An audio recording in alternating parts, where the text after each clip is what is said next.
Greetings, I'm Bill Kladke, and I'd like to welcome you to today's edition of Neighborhood Beat. Our guest today is Mr. Neil Bergsman, who's director of the Maryland Budget and Tax Policy Institute. And Neil's here today to talk to us about Maryland's budget and how it affects you. So Neil, welcome to the show. It's good to be here, Bill. Oh, thank you so much for coming. I know you're busy, and I appreciate you coming. First of all, could you tell us a little bit about the Maryland Budget and Tax Policy Institute? Sure. The Maryland Budget and Tax Policy Institute is a little public policy research center that focuses on the state's budget and the state programs, especially as they affect low-income and moderate-income Marylanders. So we do research that you can find on our website. We give presentations to different community groups explaining about the state budget and the state budget process and why it's important to average people. And we work with other advocacy groups in the community to help influence budget decisions and legislation to help people that maybe don't have as strong a voice in Annapolis without us. That's quite an agenda. What's your background and experience? So I worked in state government in finance for 23 years, most of that time in the governor's budget office. I worked for Governor Schaefer, Governor Glendening, Governor Ehrlich, and a short period of time in the O'Malley administration.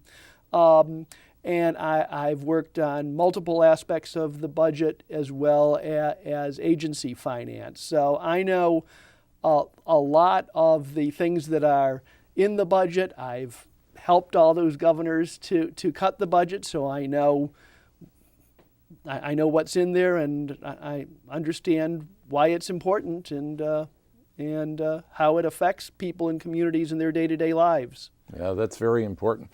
So you've really been a nonpartisan for most of your working life. Yes, and our institute, we certainly have a point of view. We are interested in helping low-income, moderate-income, and other vulnerable Marylanders, but we are nonpartisan and we don't get involved in any election-type issues. Yeah, and you're driven by the data. You're not really driven by your bias as much as by the data that's there. Well, I say that our job is to be objective but not necessarily neutral. So we are bound by the data and reality. When you see a fact or a number in one of our reports, you can take that to the bank. But we are looking out for the low-income family, the person who may be experiencing homelessness, may be experiencing mental illness, and needs a little bit more help.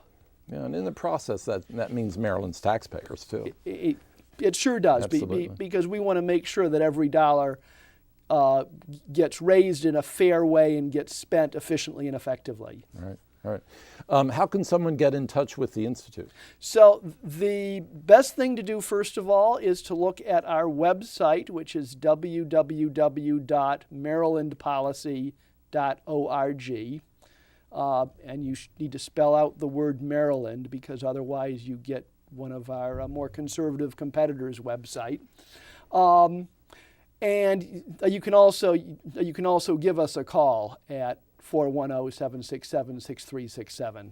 Great, thanks. And I know that you're related to the Maryland nonprofits. Yes, so the Budget and Tax Policy Institute is a project of Maryland nonprofits, which is the trade association for the nonprofit community statewide.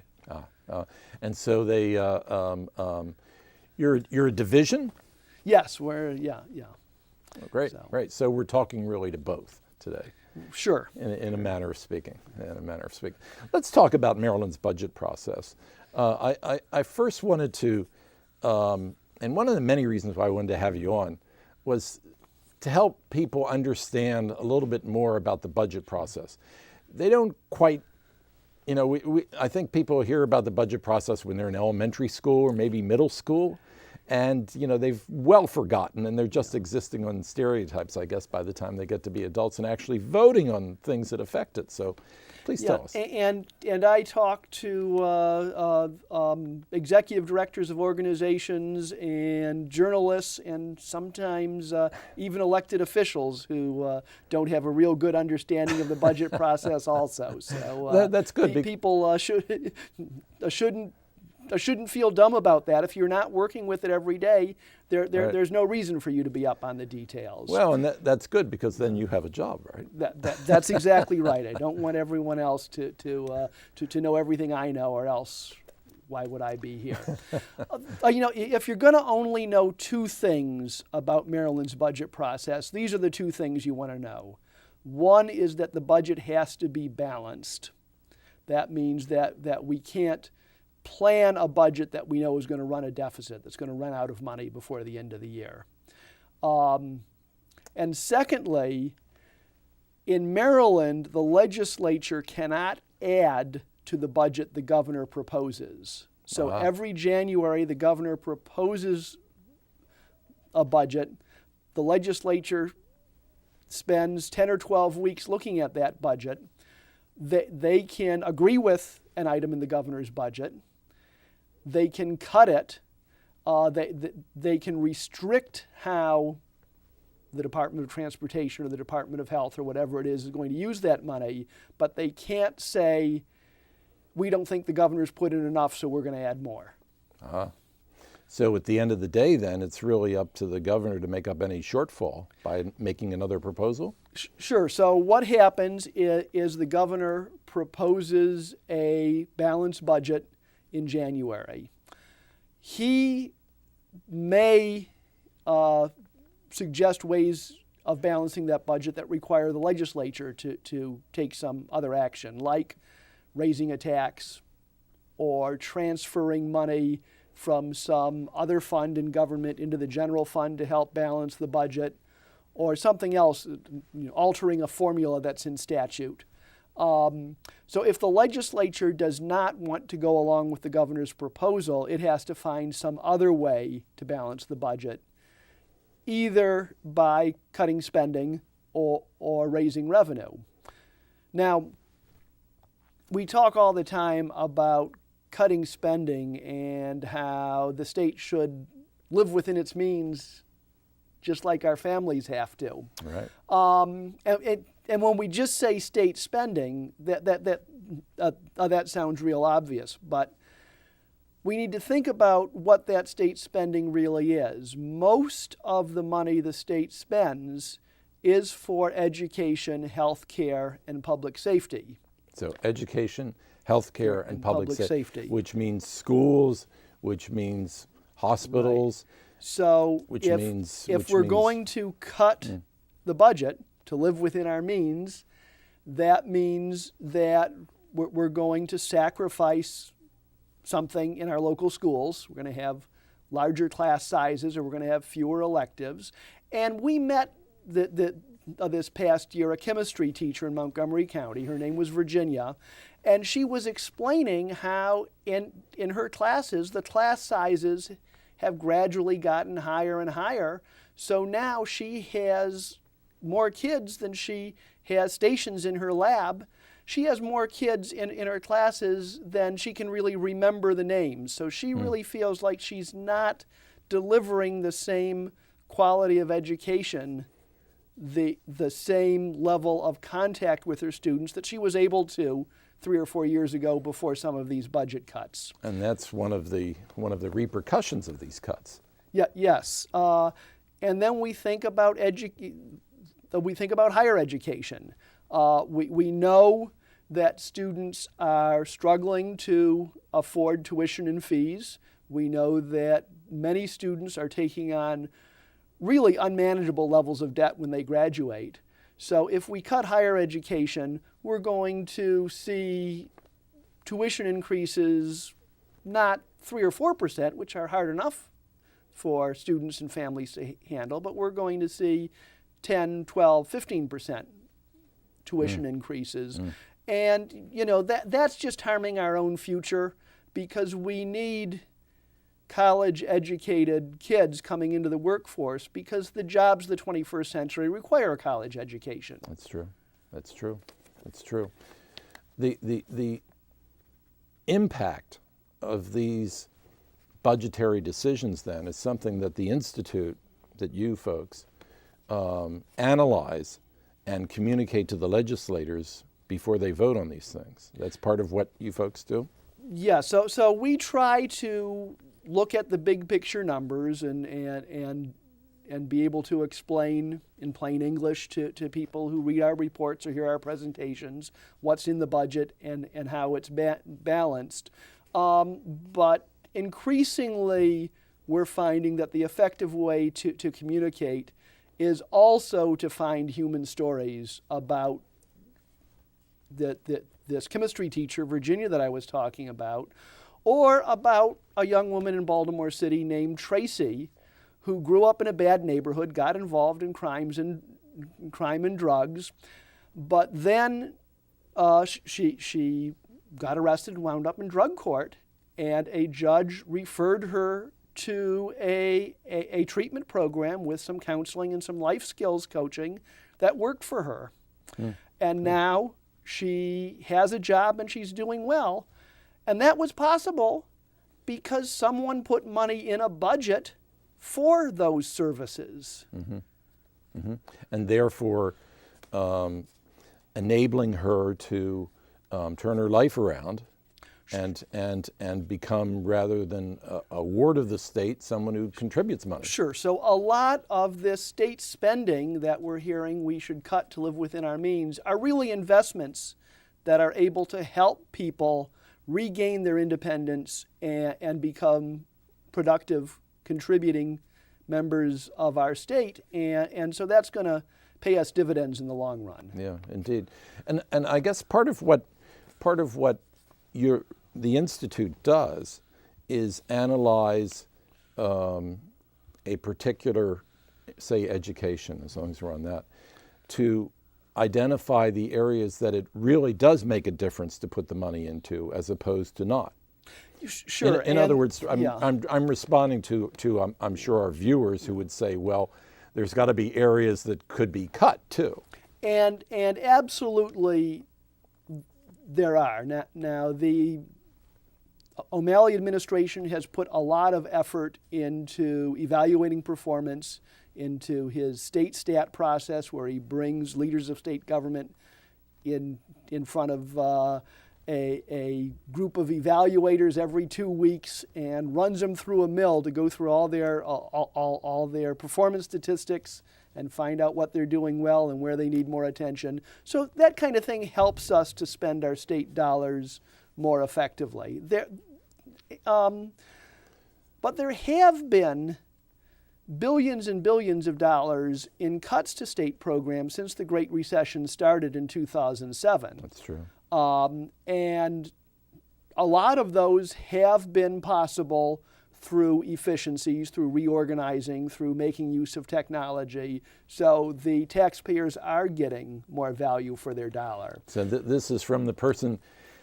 For our viewers here that are watching, they should definitely feel better that it seems that the governor has a process that is making sure that the money is spent in an effective way and in a cost effective as well as end productive way. Yes, I think that's right. There's more attention than ever on using our dollars effectively and efficiently. That's a good But thing. I gotta say that most of those billions of cuts come at the cost of reduced services. There's only so much you can do by increasing efficiency. Right. At some point, you're cutting bone. That's right, and we're well past that point now. Let's talk about some of those trends, because you've been in the middle of these budget fights. Sounds like for 20 years. Oh gosh. Best part. You have to remind me of that. Sorry. My wife doesn't like that kind of thing that I say either. But pressing on, you've seen trends, And the trend now, as you say, is into the bone. In what areas specifically is Maryland starting to, or is Maryland continuing a path of cutting into the bone? So we have cut back on the spending we make by providing aid to local schools. The total dollar amounts have not gone down, but what the state's paying to local school systems is not keeping up with costs and is not keeping up with enrollment. I guess that would include, and my wife, who's a teacher, wanted me to make sure to ask you, so you know how that goes. That would include the proposed decreases in pension contributions. Sure. So what the state is undertaking starting next year is to shift some of the cost of teacher pensions from the state budget to local budgets. So that doesn't save costs overall. Mm-hmm. The state changed the retirement benefits last year, and that saved the state some money. But this would just mean that the localities would have to pay. Right. So this makes the state balance sheet better, but puts that same burden on Baltimore City and Baltimore County and Anne Arundel County and Garrett County and the other local governments around the state. I guess that's what a lot of state governments have been doing, like California has been doing a lot of that in order to balance their state budgets. Sure, they shift things, and so then the local counties then have to raise their property taxes. That's right. So there's a saying in government that stuff runs downhill. We don't always say stuff. So the state is able to sometimes pass its problems down to the county government. And so this pension switch is part of that. And people may not realize this, but since the beginning of the Great Recession, the state has cut back 90% on the transportation aid it provides to counties and municipalities. 90%. 90%. So they only have 10% left of the money that they need to maintain roads, fill potholes, repair sidewalks, run local bus services. So that means for our viewer, they are seeing less and less repairs on the road. I would say if you have a pothole on your street, get to know it and make friends with it. It might be there a while. Yeah, I got a couple in my neighborhood that have been there for a while. Yeah, and so there's a longer time to get to those potholes, and I guess a longer time to resurface or to reconstruct some of our more major connector roads. And even things like repairing cracks in the sidewalk are going to take long. It's a small thing, but it's important if you have an elderly parent who walks that sidewalk. Yeah. Or if you've got depending on what your back is, driving over these potholes. Yeah, that and these that's when and you're going to see it in your repair bill too, because you're going to have to get your wheels aligned more often. Right, and the whole thing balanced. That's right. These are trickle down things here, right? But they're direct costs that we as taxpayers and as citizens of the state are directly affected by these things. But I don't want to be a constant downer, though. The state is able to do some good things even in these tough times, and an example is providing funding for school breakfast programs. The governor and the legislature found some funding to expand the program that provides in-classroom breakfast in schools that have a high proportion of needy kids. Mm-hmm. And you know what? If you're not hungry, you learn better, you're better behaved, and you have a better attitude about school. So that's another investment that is going to provide us dividends down the road. Yeah. Is it I've always thought of a lot of the discussions over budgets a lot of the debates over budgets, a conflict between short-term and long-term effects. And that's true. And I said that the first thing to remember is that the budget has to be balanced, and it has to be balanced at the end of the year. Right. So we have a constitutional requirement that says look at 12 months of finances.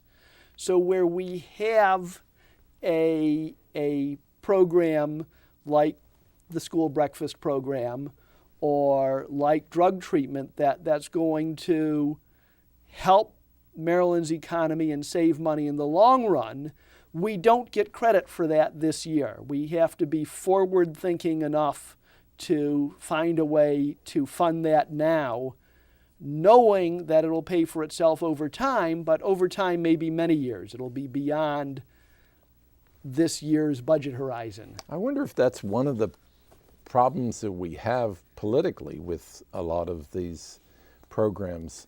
For example, of drug treatment programs and various programs in the prisons, that we're so focused on 6 months ahead, on the next 6 months, that we're ignoring the fact that, as you've said, by investing in a breakfast program today, you can potentially improve high school graduation rates in 15 years. That's exactly right. I don't think the answer is to change the rules, though, because it's important that we balance the budget every year. Yeah. But I think the way to handle that is for people to speak to their representatives in the legislature, speak to the governor, and make it known that they appreciate these investments, they support them, and they're willing to pay a little bit now so that we get benefits next year and the year after that and the decade after that. Yeah, I guess so. Part of the process then that I know that you must be involved in every session in Annapolis is to educate people as to what the impacts and, of course, costs are of budgetary decisions that are done in the short run. Sure. So, taxes are always a controversial subject. And where I've done it, I've said the T word. Yeah. You've got people's attention now. We don't always connect the tax bills we pay with the way our government spends that funding on our behalf. So the fact is, when we send in our tax checks, when we pay our sales tax at the cash register, that money goes to Annapolis, and they do not bury it in a hole in the State House lawn. They use it, and they use it mostly, as we said, for education and health care. And it turns out that these things are very important to the quality of life in Maryland today and our prospects for a prosperous economic future for everyone in the state in the coming years. So, and again, I'm not going to sit here and claim to you that every last dollar is spent with perfect wisdom and efficiency. It isn't, but they're getting better at that every year. And most of it is used in ways that help Marylanders today and help build Maryland's economy in the long run. When there's a screw up and a scandal, it gets a lot of attention. Right. But the billions upon billions of dollars that are spent appropriately and wisely every year just happen, and no one notices that. Amen. And that's something that we really should remember as taxpayers, that the media and just our natural inclination to be outraged when a dollar is misspent is put out of proportion. We've only got a couple minutes left, Neil, and I wanted to ask you, what can our viewers do to help? I mean, you've in the last number of minutes, you've very, very effectively underlined the fact that we need to look at these budgetary decisions in a different way and to make sure that we understand that when we talk about state dollars and talk about our tax dollars, we're talking about things that directly affect people's lives in a positive or a negative way. What can people do to help? Well, our state government is very responsive. Not a lot of people email or call or write their legislators or the governors. So if you do that, it gets noticed. So whatever you care about, whether it's class offerings in public schools, whether it's higher ed tuition, whether it's the availability of drug treatment funding, whether it's rental housing assistance programs, if you just send an email to your legislator telling them that, it'll get noticed. And if you get 10 of your friends to send the same sort of email, inside a legislative office in Annapolis, that looks like a tidal wave. There just isn't that much constituent communication that they get on specific issues, other than from the organized interests with paid lobbyists. So the message then for our viewers is, if you care about something, put your email where your mouth is. If you take 10 minutes to send an email, it will get noticed. It will make a difference. But make sure it's from your personal email account and not from where you work. Well, make sure that you're sending it to your legislator and that you say that you're a resident of district number, whatever it is. Right. Does it make sense to send an email to a non-district legislator?